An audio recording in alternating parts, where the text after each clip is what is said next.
television was so new, but it was black and white. And at the same time, we all had tentacles out, knowing that color was being experimented with. And we thought, oh, I wonder what that would be. Great, wonderful color.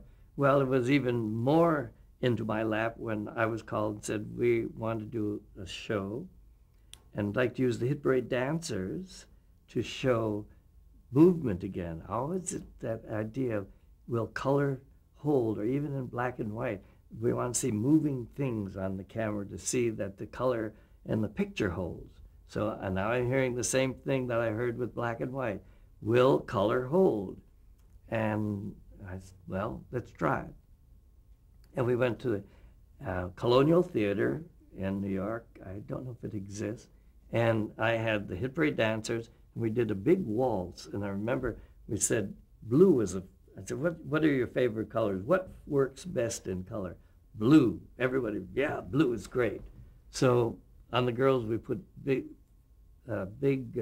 skirted blue dance dresses, and then their petticoats were all the other colors of red and green and yellow.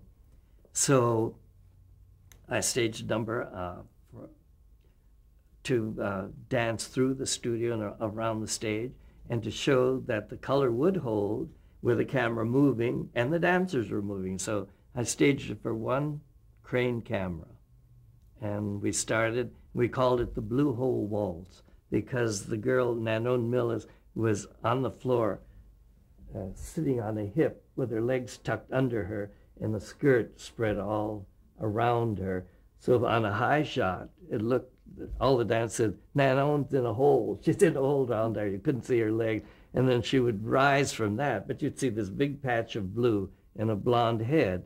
And then as you craned down, she would rise and flip her skirt, which was all multicolor, moving, again, moving image. And then she'd flip it again through the camera so they could see the color held, the color held. It didn't blur or bleed.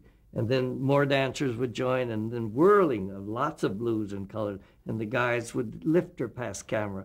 And when their camera would go up in the air, they would lift girls up into the air past the camera.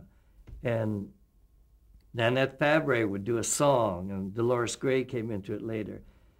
And we did a short little 15-minute demonstration show, and people from the FCC would come out, and they'd go to New Jersey instead of the studio. First they would go to New Jersey, we would do the show, so they could see the show in color, in transmission, live from a studio camera in Manhattan.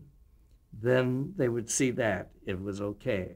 Then they would come to the studio and they would watch it on the floor with the camera moving to see that indeed that's what was happening. Then they would go into a room and watch it on monitor and a glass through the window so they could see that it was happening right there on the floor and on a television monitor. And we did this for weeks. Finally, color came in. We all knew we were pioneers at the time without covered wagons, but we were it. It was up to this to sell color television. What was your impression of color television? I loved it. And I thought, why is it taking so long? Don't the suckers see that it works? Look at it on camera. And we've been doing this over and over. Long before they saw, we were rehearsing this. And it works on camera, and all the technicians thought, gee, that looks great. The skin looked good. We'd have Color Mary would put up a model and balance the colors on this. There was literally a girl who sat there in the early days, sat there while colors were being balanced. And finally, years later, it became a mannequin, painted the right colors. But in the early days of living, honest to God, good-looking girl sat there. Did they have a lot of lights? Lots of lights. Not like the black and white, though. Not that experimental barrage of battery of lights that were pressed up against us. But lots of lights.